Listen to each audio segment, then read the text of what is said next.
what was your first thought when you hear that the Olympics is going to be postponed and the Olympics is going to be canceled? Um, my first reaction was just like, I I felt so bad. Not even for me. Here, sorry. Not even for me, but for people like, Kate and I, CJ, Harrison, like basic shoe-ins for the Olympics. I mean, trust me, I've been in this sport for a long time. I know how hard it is, and I know what it's like to dream about going to the Olympics. So, you know, for it not to happen for these people, I felt so bad. But I also kind of felt like it was a second chance for me. Mm-hmm. I didn't keep my qualifiers up for the Olympics going into 2020 in the second quarter because me and Dane kind of thought like, all right, it's going to be a stretch. Let's just, train hard, go to nationals and stuff like that. See if you can make Pan Ams, and let's really take a shot at 2024. But then I started getting really good, clean and jerking over 160 all the time, snatching over 130. I mean, I'm only 10 kilos off this Olympic standard total.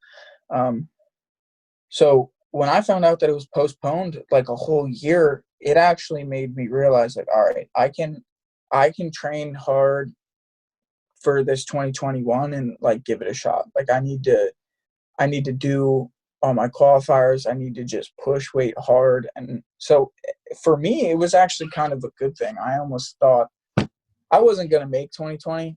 I mean, I was ranked 8th in the country and they take top 4. So I would have had to beat, 3 or 4 more people out for that spot. But now I honestly think, some people are going to get soft now that the Olympics were canceled. I mean, I know it sounds bad and they're teammates in theory of mine, but I know there's some people ahead of me that I think I can go up and beat now that I have a whole nother year of training.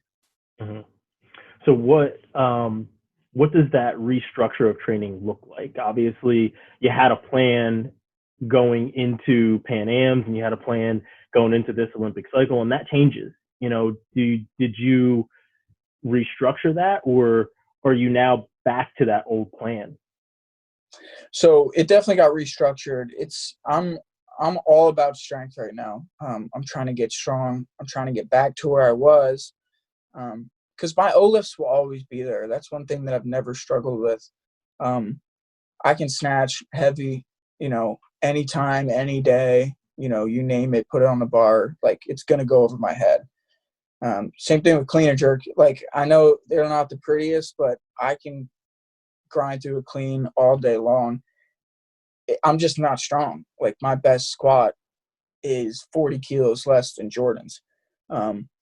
But our O lifting numbers are very similar. So right now, the structure for Pan Ams was get my snatch and clean and jerk to where I wanted, and then do a lot of volume there, get real comfortable with that, and make sure that I was getting ready for like a good peak. I was recovering right and stuff like that.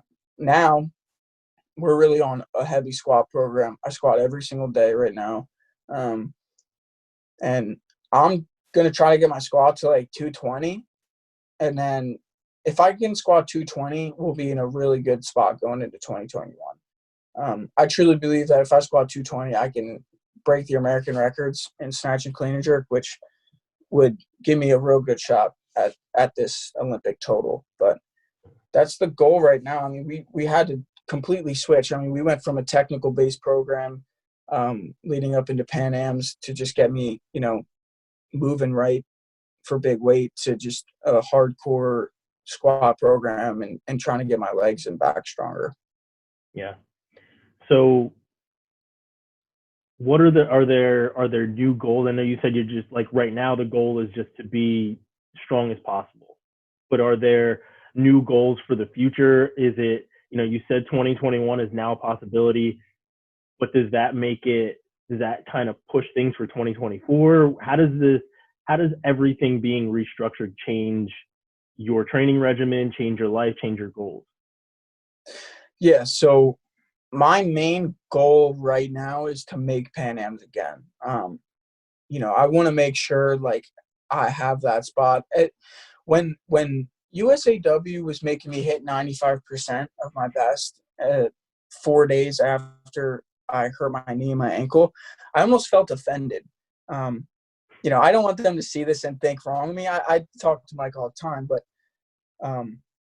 I was pissed. Like, I earned that spot. I hit that total. The spot wasn't given to me. Like, I put myself on that team. I did everything I needed to do, and they know that, I was hurt, and they still made me do that. So right now, I'm just fighting for my Pan Am spot. I want that team so bad. This is my first international team for USA, other than like that Grand Prix that I did in Peru. Mm-hmm.